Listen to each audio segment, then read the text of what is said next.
Je prends juste un exemple de mon pays. Quand les gens étaient dans l'opposition, ils prônaient pour l'alternance. Aujourd'hui, s'ils sont arrivés au pouvoir, on pense qu'on doit laisser continuer indéfiniment. Dans notre pays, tant qu'il n'y a pas des élections libres et transparentes, tant que les populations ne peuvent pas choisir librement leurs dirigeants, il ne peut avoir mieux que la démocratie, je dis. Et également, aujourd'hui, je cite les noms comme Abraham Lincoln, Franklin Roosevelt, George Washington. On les classe comme les meilleurs présidents des États-Unis. Ils sont enterrés. Ils sont au cimetière. Les États-Unis continuent. Dans notre pays, les meilleurs, les premiers sont au cimetière. Donc, tout le monde peut participer, peut contribuer au développement de son État. Il n'y a pas de meilleur homme, de meilleur surhomme. Monsieur le Président, je voulais poser deux questions aux présentateurs que je tiens quand même à féliciter pour la qualité de leur présentation. Je veux une définition des droits de l'homme, comme quelqu'un l'avait déjà demandé. Je veux également une définition de selon lequel on appelle prisonnier politique et exilé politique. Parce que, moi, selon moi, si on me donne cette définition, c'était pour leur demander après, est-ce que dans nos États, selon leur définition, on a des prisonniers politiques? Moi, je vais prendre, c'est vrai, moi, j'aime amener les dirigeants. Parce que personne n'est contre son État, tout le monde veut le développement de son État, de la CEDEAO. C'est pour ça que si on fait certaines critiques, ce n'est pas qu'on a une dent, mais on veut que ça s'améliore. C'est pour ça que je dis, dans notre pays, au lendemain des élections, ou bien avant les élections, les opposants en majorité se retrouvent en prison. Mais on ne dit rien. On ne les condamne pas parce qu'on les a arrêtés politiquement. On les traite sorte de terroristes, de blanchiment d'argent. Dans ces conditions, comment la CEDEAO peut se développer? Je peux vous parler des prisons. C'est un problème récurrent à toute la CEDEAO. Quel est le droit des prisonniers politiques? Pas nécessairement des prisonniers politiques en général. Quel est le droit des prisonniers?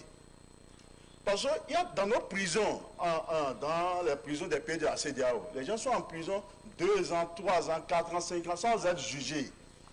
Et personne ne dit rien. D'autres meurent.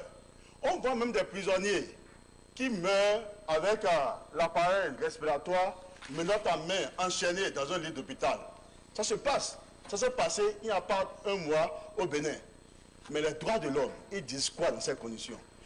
On voit les rapports, on ne veut pas critiquer. Poser le problème. On connaît tout ce problème à l'interne. Mais il faut le dire à voix haute. Tant que les chefs d'État n'aiment pas qu'on les critique, si les questions critiques, ils vont se corriger.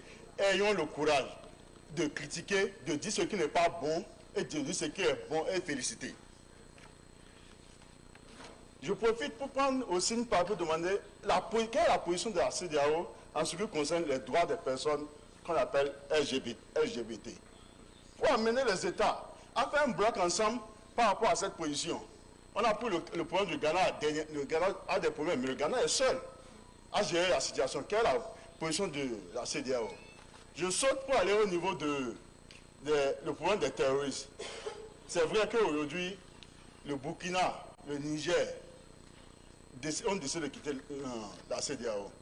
Mais la frontière Bénin-Burkina, vers la frontière de Porga, a été fermée des années, avant même le coup d'État au Burkina. Mais au moins c'était fermé, les populations vivant sur ce territoire étaient menacées. Mais il n'y a jamais eu une décision de la CEDEAO pour aider ces 2 pays à contrer. On pensait que c'est le problème et du Bénin et du Burkina. Les terroristes ont profité. Parce que chaque jour, ils sont à la recherche d'élargir leur territoire. Maintenant, c'est devenu un problème, c'est devenu une gangrène qui est difficile à résoudre. Parce que les terroristes, Monsieur le Président, ils ne viennent pas d'ailleurs, c'est nos frères. On dort avec eux. C'est la politique de nos gouvernants dans certaines régions qui amène nos propres frères à aller vers eux.